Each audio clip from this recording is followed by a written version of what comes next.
Hello friends, do you think that Unity is for developing gaming apps only? Not anymore.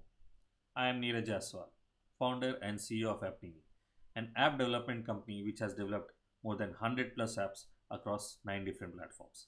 Many of these apps have been downloaded a million times. While developing these apps, we have used frameworks and have developed natively across each and every platform. But recently we came across Unity. Unity helps us to deploy an app across 25 different platforms. So we are utilizing it to deploy our apps to different platforms recently. With Unity, you can build and develop non-gaming apps.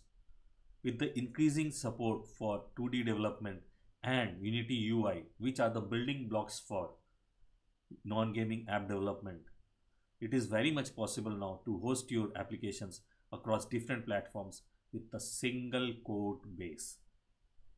So join me, join the revolution with me and Unity.